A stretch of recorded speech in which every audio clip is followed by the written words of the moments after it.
जय श्री कृष्णा मित्रों, मैं प्रियंका स्वागत करती हूँ आपका जीवन और आध्यात्म में।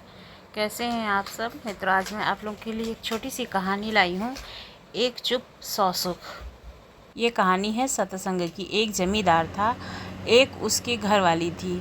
घर में दो लोग ही थे। जमींदार खेत में काम करता था और उसकी पत्नी घर का काम करती थी। पति पत्नी दोनों ही स्वभाव के थे। थोड़ी थोड़ी बात पर दोनों ठन जाते थे। कभी कभी तो घरवाली का बनाया खाना भी बेकार हो जाता था। एक दिन घरवाली अपनी रिश्तेदारी में गई हुई थी। वहाँ उसे एक बुज़ुर्ग औरत मिली। बातों बातों में ज़मींदार की घरवाली ने बुज़ुर्ग औरत को बताया कि मेरे घर वाले का मिजाज बहुत ही चिड़चिड़ा है। वे जब तक मेरे से लड़ते नहीं हैं काम नहीं चलता है। कभी कभी इससे हमारी बनी बनाई रसोई भी बेकार चली जाती है। बुज़ुर्ग महिला ने कहा, यह कोई बड़ी बात नहीं है, ऐसा तो हर घर में होता ही रहता है। मेरे पास इसकी एक अचूक दवा है। जब भी कभी तुम्हारा घर वाला तुम्हारे साथ लड़ाई करे तब तुम उस दवा को अपने मुंह में रख लेना। इससे तुम्हारा घर वाला अपने आप चुप हो जाएगा। बुज़ुर्ग महिला अपने अंदर गई, एक शीशी भर करके ले आई और दवाई उसे दे दी।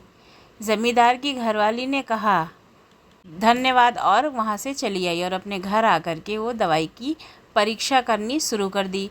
जब भी ज़मींदार उससे लड़ता था वह दवा मुंह में रख लेती थी।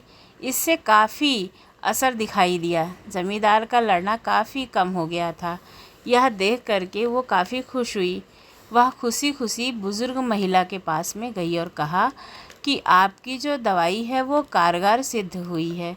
आपने इसमें क्या क्या डाला था, ज़रा बता देना, मैं इसे घर में ही बना लिया करूँगी।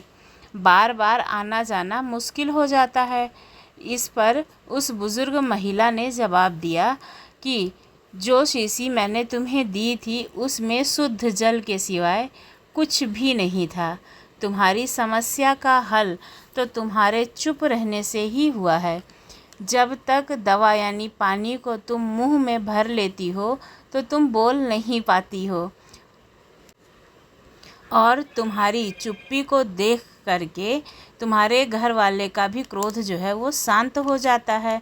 इसी को एक चुप और सौ सुख कहते हैं। बुज़ुर्ग महिला ने ज़मींदार की घरवाली को सीख दी कि इस दवा को कभी भी भूलना मत और अगर किसी को ज़रूरत पड़े तो आगे भी उसे देते रहना और बताते रहना। ज़मींदार की घरवाली ने बुज़ुर्ग महिला की बात को गांठ बांध लिया और खुशी खुशी अपने घर वापस चली गई।